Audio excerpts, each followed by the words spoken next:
کے قبضے قدرت میں۔ اللہ رب العزت والجلال نے انسان کو 4 عناصر سے بنایا ہے، مٹی سے، آگ سے، پانی سے، ہوا سے۔ اس سے بنا کر اللہ رب العزت والجلال نے آذان میں 4 کلمات کہلوا دیے، اللہ اکبر اللہ اکبر، اللہ اکبر اللہ اکبر۔ 4 مرتبہ اذان جو اللہ نے دی ہے، دلوائی ہے، اپنی بڑائی کا جو اعلان کروایا ہے کہ 5 وقت مسجد کے گھروں سے اس صدائیں لگا دو کہ صرف ذات اگر بڑی ہے تو اللہ کی ہے، اللہ کے علاوہ کوئی نہیں ہے۔ اللہ تبارک و تعالیٰ نے اس وجہ سے انسان کو 4 عناصر سے پیدا کیا، اس وجہ سے 4 مرتبہ اور 4 جگہوں پر اس کو اپنی بڑائی، اپنی کبریائی، اپنی قدرت کا جو ہے احساس اس کو دلایا۔ فرمایا کہ یاد رکھو، جب ہوا تیز چل رہی ہو اور ہوا اپنے جو ہے زور اور طاقت کے ساتھ مکانوں کو اکھاڑ کر پھینک دے رہی ہو، درختوں کو اکھاڑ کے پھینک دے رہی ہو، دنیا کو تباہ و برباد کر رہی ہو، تو دیکھنا اس وقت تم اس ہوا کو جو ہے اپنا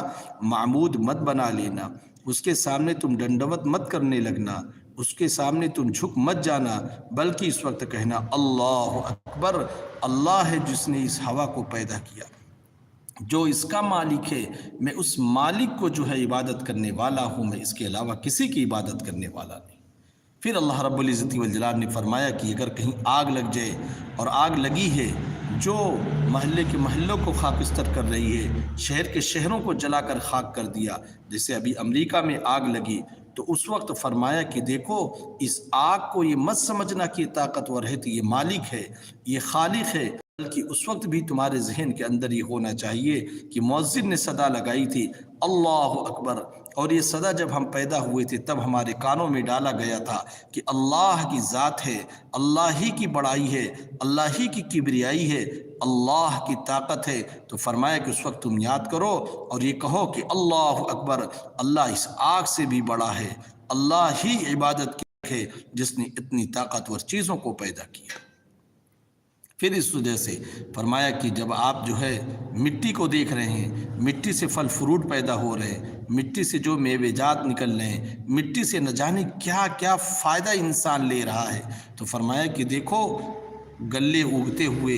دانے اگتے ہوئے، سبزیاں اگتے ہوئے تم دیکھ رہے ہو، تو اس چکر میں مت پڑ جانا کہ تم زمین کو ڈنڈوت کرنے لگو، تم زمین کی پرستش کرنے لگو، تم زمین کی عبادت کرنے لگو۔ دیکھو اس وقت بھی تمہارا ذہن اس طرف جائے کہ اللہ اکبر، اللہ کی ذات ہے جو سب سے بڑی ہے، جس نے زمین کو حکم دیا ہے، ہم زمین کو چاک کر کے اس میں دانہ ڈالتے ہیں، پھر اللہ رب العزت والجلال اس زمین کے حکم سے، زمین کے جب اللہ کے حکم سے زمین ہمیں پھل دے رہی ہے، زمین ہمیں غلہ دے رہی ہے، زمین ہمیں سبزیاں دے رہی ہیں، تو فرمایا کہ یاد رکھنا تم اس کی عبادت کے اندر مت لگ جانا، اس وقت بھی تم یہی کہنا کہ اللہ اکبر، اللہ کی طاقت ہے جو سب سے بڑی ہے۔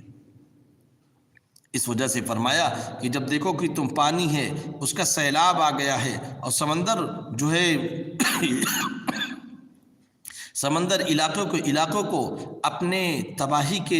دہانے اس پر لگا رکھے ہیں، ان کو تباہ و برباد کر رہا ہے اور اپنے چپیٹ میں لیے ہوئے ہیں، جیسا کہ پنجاب کے اندر آیا، بستی کے بستیوں کو جلا کر خاک کر دی، پانی نے ڈبا کر خاک کر دیا اور ان کے نام و نشان کو مٹا دیا، کھیتیوں کو ختم کر دیا، ساری فصلوں کو برباد کر کے رکھ دیا۔ تو فرمایا کہ اس وقت تم پانی کی طاقت کو دیکھ کر پانی کی عبادت مت کرنے لگنا، پانی کی ڈنڈوت مت کرنے لگنا، پانی کی جو ہے تم جو ہے اس کی پرستش مت کرنے لگنا، پانی کی طاقت تمہارے دل پر نہ بیٹھنے پائے، اس وقت بھی تمہارے زبان سے بے ساختہ نکل رہے اللہ اکبر، اللہ سب سے بڑی ذات ہے جس نے ان کو پیدا